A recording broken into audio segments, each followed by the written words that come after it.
అంటే ఇప్పుడు మీకు దేవుడు అనేది ఎంత ఎంత నమ్ముతారని మాకు తెలిసింది. ఎందుకంటే మీ పెళ్లి కూడా తిరుమలలో చేసుకున్నారు. అవునవును. సో దేవుణ్ణి మనం నమ్ముతూ మొదలుపెట్టిన తర్వాత ఆయన ఏదో ఒకటి నేను ఉన్నాను పలానా రూపంలో చూపిస్తేనే మనం ఇంకెక్కువ నమ్ముతాము. ఆ నమ్మకం అనేది అలా కంటిన్యూ అవుద్ది. లేదంటే గనక రకరకాలుగా మాట్లాడుతూ ఉంటాం. కరెక్ట్. సో మరి మీకు అది మ్యూచువల్‌గా ఎప్పుడు కనిపించింది? ఆ కనెక్షన్ అనేది వీఆర్ మనం నమ్మాలి దేవుడు ఉన్నాడు అని మీకు ఎప్పుడు చిన్నప్పటి నుంచి అది అలవాటు. బట్ కొన్ని కొన్ని ఇన్సిడెంట్స్‌లో ఏమన్నా తెలుస్తుంటది. అలాంటి పర్టిక్యులర్ ఇన్సిడెంట్ ఏమన్నా ఉందా అంటున్నా నేననేది? క్లచెస్‌లో ఇరుక్కుపోయినప్పుడు బయటకు తీసుకురావడం అనే ఇన్సిడెంట్ ఏమన్నా జరిగిందా? నాకు నేషనల్ అవార్డ్ వచ్చినప్పుడు వచ్చింది అది. ఓకే. నాకు ఏం చేసినా ఇవ్వాల్సిందైతే ఇస్తున్నాం అన్నమాట నాకు అన్న కైండ్ ఆఫ్. ఎందుకంటే థియేటర్‌ది లేకపోవడం అన్నది ఎంతైతే బాధపడ్డామో ఒక కాన్ఫిడెన్స్ పోయిందండి. ఒక 1 ఇయర్ అయిన తర్వాత పెద్ద హీరోలు వాళ్ళు చెప్తుంటే వాళ్ళు అడిగే జస్ట్ లైక్ అడుగుతున్నప్పుడు అరే నిజంగా మనం చేసాం ఒక మంచి సినిమా. ఓహో! వీళ్ళకి ఒక కలెక్షన్స్ కనిపిస్తేనా మనకి అంతకు మించి అది తప్ప ఇంకేం లేదా? అంటే సడన్‌గా ఎవరో ఒకళ్ళు నువ్వు తీసిందే ఒక ఓటీటీ సినిమా. దానికి నీకు ఎందుకు ఇంత అని అంటే ఏంటి మన పరిస్థితి? మనకి ఇంకొక వాలిడేషన్ లేదా? ఇంకా ఆ కాన్ఫిడెన్స్ లూజ్ అవుతుంది. సడన్‌గా వచ్చి ఒక మెడలో ఒక బెల్లేసి ప్రెసిడెంట్ మెడలేసి నువ్వు పో ఎళ్ళి నుంచో యూ కెన్ ఫైట్ అని అన్నది.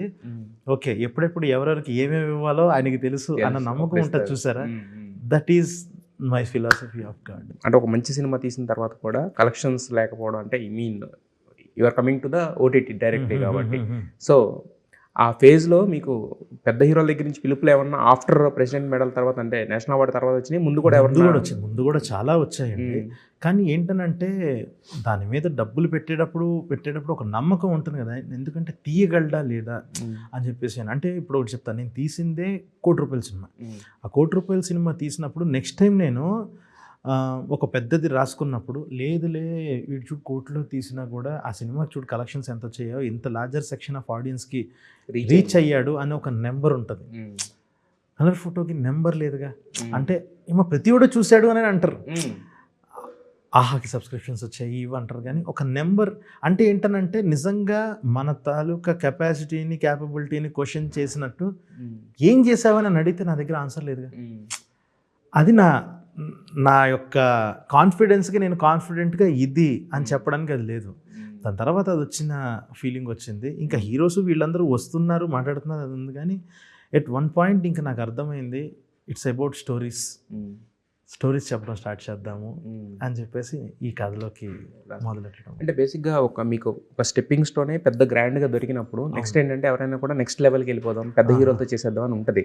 అంటే బట్ మీ దగ్గర ఉన్న కథలో ఇంకా పెద్ద హీరోలకు అనుకోలేదా? లేదంటే కనుక ఇక్కడ మనకి స్టాండర్డ్గా ఎలాంటి కథనైనా ఇతను డీల్ చేయగలడు, ఎవరు హీరోయిజం అంటే ఏ యాక్టర్తో అయినా హిట్ కొట్టగలడు అని అనిపించుకోవాలనుకుంటే ఏంటి మీ అంటే పెద్ద హీరోలకు వెళ్ళకపోవడానికి రీజన్? అస్సలు అది కాదండి. నాకు సాయి రాజేష్ గారు కథ ఇవ్వటం వల్ల నేను కలర్ ఫోటో తీశాను. కానీ నావన్నీ పెద్దవే కథలన్నీ.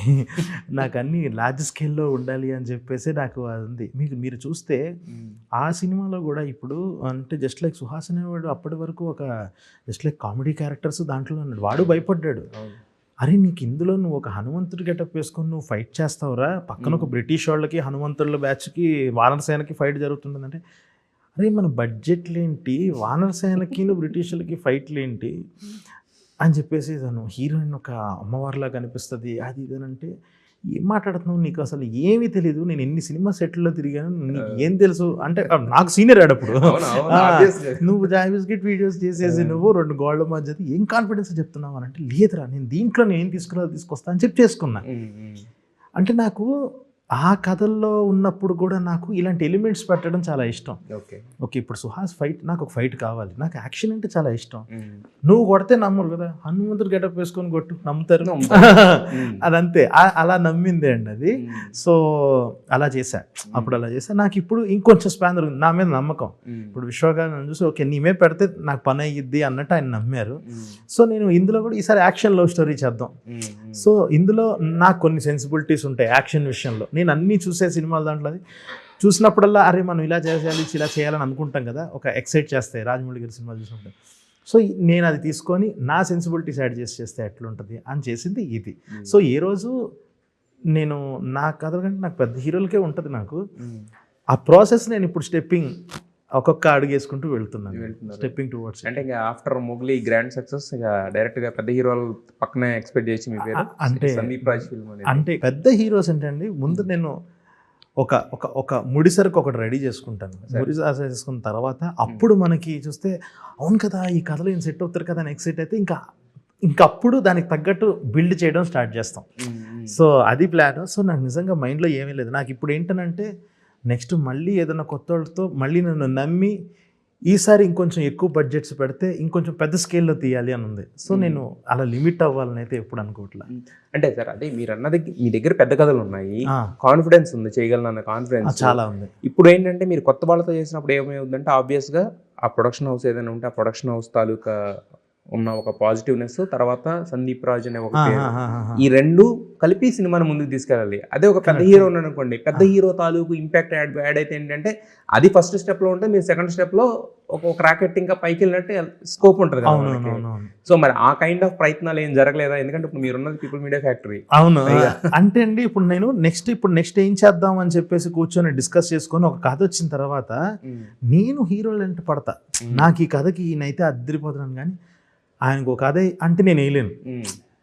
ఓకే మనది ఒకటి రెడీ చేసుకుందాం, ఇది కానీ ఆయన సెట్ అవుతాడు అనిపిస్తే ఇంక ఎంట పట్టమే. సో చూడాలి నెక్స్ట్ ఇంకా ఏం లేదండి. కొన్ని ఐడియాస్ మీద వర్క్ చేస్తున్నాము. సో ఇంక నుంచి ఏంటంటే నేను మా DOP, fantastic writer DOP, so he's a writer, మేము ఇద్దరం కూర్చొని రాస్తున్నాం కథలన్నీ. ఇది కూడా మొత్తం ఇద్దరం కలిసి రాసాం. సో ఇంక ఇద్దరం డిస్కస్ చేసుకున్నాం నెక్స్ట్ ఏం చేద్దాము అని ఒక చిన్న దాంట్లో ఉన్నాం. ఈ రిజల్ట్ని బట్టి ఏం చేద్దాం అన్నది ఇంకా డిసైడ్ పెద్దగా చేద్దాం.